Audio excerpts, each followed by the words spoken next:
Praise the lord ప్రియులారా. ఇన్ని రోజులు అన్ని చర్చెస్ గురించి మనము కొన్ని మాటలు గ్రహించాము. అయితే దీన్ని బట్టి మనకు ఏమర్థమవుతుందంటే ఏ చర్చ్లో కూడా హోలీ స్పిరిట్ కానీ గిఫ్ట్స్ కానీ పనిచేయటం లేదు. ఈ చర్చెస్ అన్నీ డెడ్ చర్చెస్. మీరు వెళ్తున్న చర్చ్ డెడ్ చర్చ్ అయితే మీరు పరలోకానికి వెళ్ళడం చాలా కష్టం. అయితే ఆ చర్చెస్ని ఎలా చూస్తున్నాడు ప్రభు అంటే ఒక ఎండిపోయిన ఆకు, ఒక పచ్చటి ఆకు.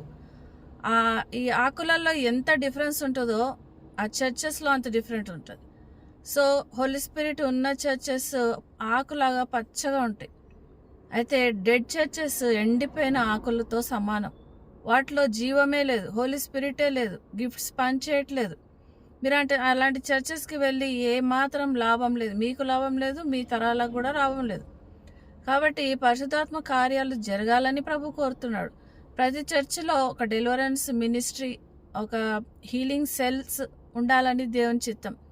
ఎందుకంటే చూడండి, ఎప్పుడైనా ఏదన్నా ఇట్లా మనకు ఏమైనా జరిగినాయి అనుకుందాం, హీలింగ్ కావాలనుకుందాం, లేకపోతే ఏదన్నా చెడు జరిగింది అనుకున్నాం, వెంటనే ఏమైపోతాము మనము మన స్వభావాన్ని బట్టి, పాత స్వభావాన్ని బట్టి ఏ మంత్రగాళ్ళ దగ్గరకో తంత్రగాళ్ళ దగ్గరకో వెళ్ళిపోయి ఆ తాయెత్తులు కట్టుకొని ఇంకా సఫర్ అవుతాం. కానీ దేవుడు ఏమంటున్నాడంటే ప్రతి చర్చిలో ఒక సెల్ ఉంటే వాళ్ళకు డెలివరెన్స్ చేయాలి, హీలింగ్స్కి కూడా వాళ్ళని వాడుకోవాలని ప్రభు చిత్తం. దేవుడే చెప్పాడు కదా మనకు, మీరు నా నామంన రోగులను స్వస్థపరుస్తారు, అన్య భాషల్లో మాట్లాడతారు, మీరు ఏమి చేసినా, మీరు ఏమి తాగినా మీరు చావరు అని ఎంత బాగా చెప్పాడు. మార్క్ 16, 17, 18లో దేవుడిచ్చిన ఆజ్ఞలు ఉన్నాయి. కాబట్టి మనం వెళ్ళే చర్చెస్ని చాలా జాగ్రత్తగా ఎంచుకోవాలి.